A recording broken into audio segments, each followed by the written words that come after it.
todas. Sejam bem-vindas à 23ª orientação do Vocacional Literatura Sul 3 2020.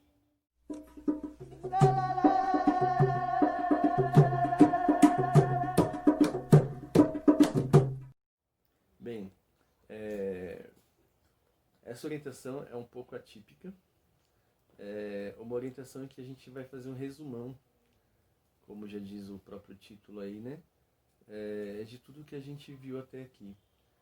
Pelo motivo de que esse ano está terminando.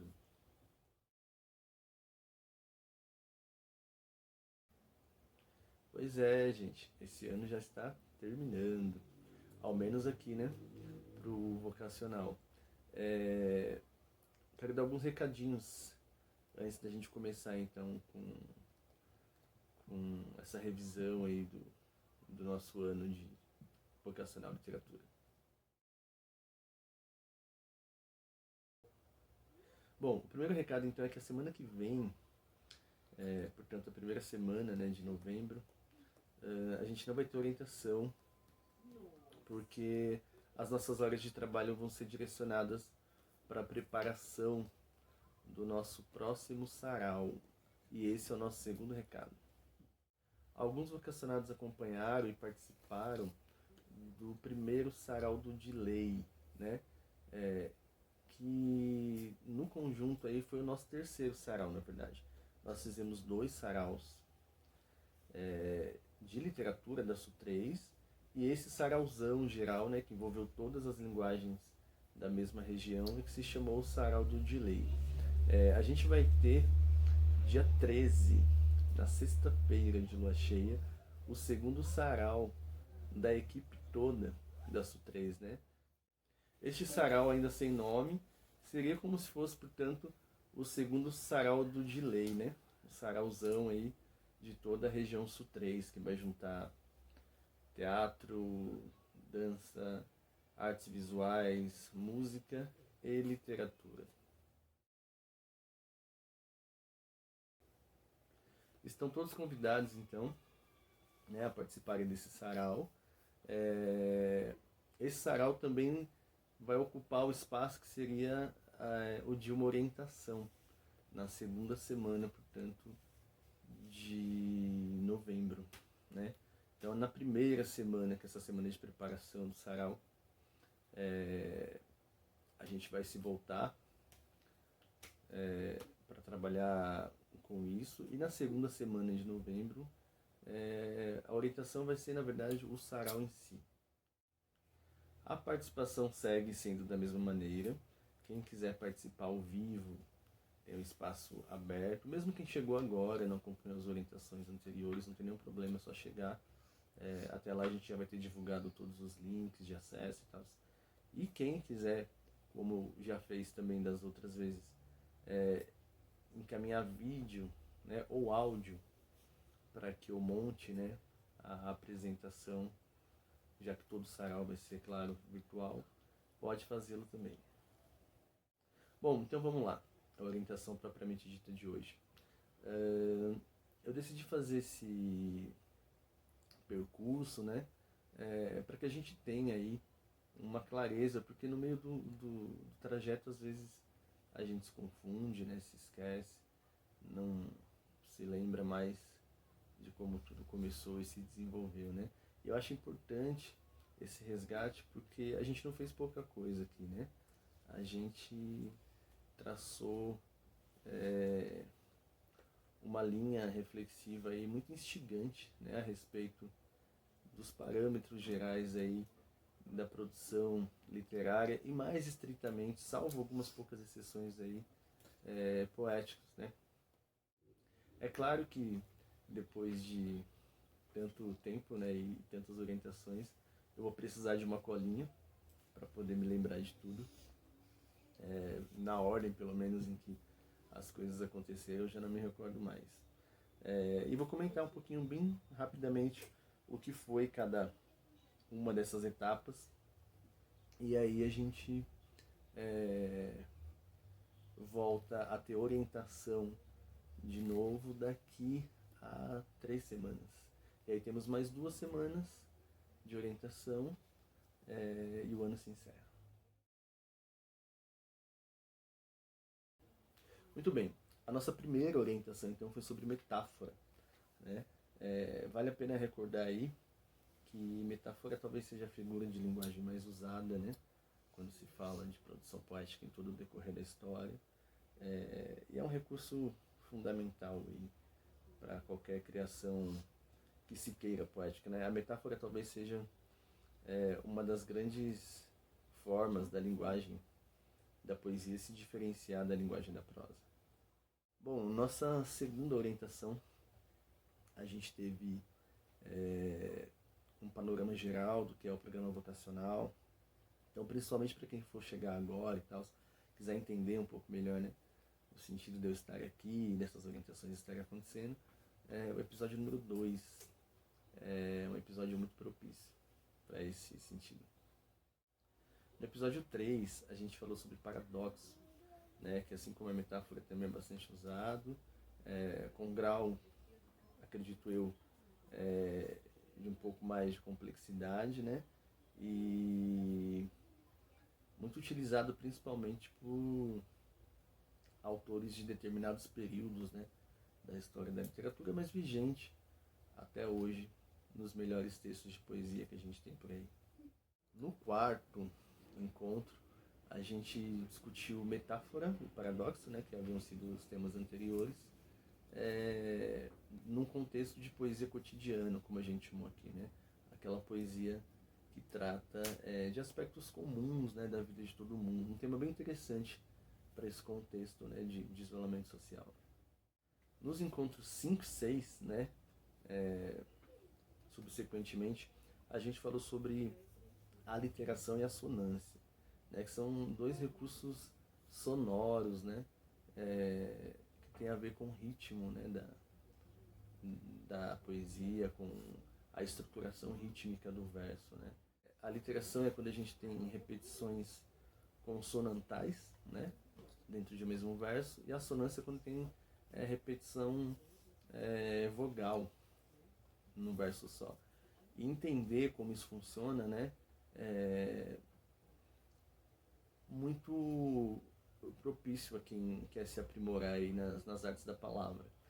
São dois recursos muito comuns na literatura brasileira, pelo menos desde os anos 70 para cá, né? A gente tem como talvez um dos grandes aí, ou maiores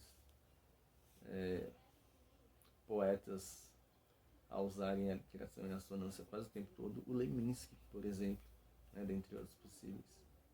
Bom, no sétimo encontro, então, a gente falou sobre tradição e originalidade, né, como é que essas duas instâncias aí da construção poética dialogam, né, e como é importante, eu falei isso, na verdade, durante todo o processo, né, como é importante a gente conseguir aliar, né, a nossa reverência à tradição com a nossa intenção de originalidade, né? Não existe originalidade sem o conhecimento da tradição. No nosso oitavo encontro, eu falei sobre concisão, né? Que nada mais é do que conseguir dizer o máximo com o mínimo, né? Conseguir deixar com que o seu verso seja capaz, né, de dizendo pouco, dizer muito. A concisão é muito valorizada na poesia contemporânea, né? Alguns dos melhores poetas contemporâneos aí são poetas extremamente concisos, não só no Brasil. E vale a pena então aí para relembrar o episódio 8. Nos encontros 9 e 10 aí a gente teve duas orientações bem atípicas, né? No encontro 9 a gente assistiu a um experimento, né, realizado por toda a equipe de orientadores da SU3, chamado Rádio SU3. E no episódio 10 a gente teve a nossa primeira apreciação, né, de textos dos vocacionados, né? Foi uma orientação analisando, a partir do que a gente já tinha pesquisado até então, os textos de dois dos vocacionados, né, Francisco e a Meire. No encontro seguinte, o 11º, tudo isso se desdobrou no nosso primeiro sarau, que foi um tremendo sucesso. Dos encontros 12 ao 16, a gente fez uma coisa muito legal, que eu nunca tinha feito antes, pelo que eu me lembro, pelo menos, né? em oficinas de poesia, a gente fez uma série sobre o que não se fazer em poesia. Geralmente a gente, em oficina, diz o que é preciso ser feito, né? A gente se enveredou aí por uma negação, né? Do próprio método. Então a gente passou esses encontros todos aí do 12 ao 16 discutindo sobre o que não fazer, né?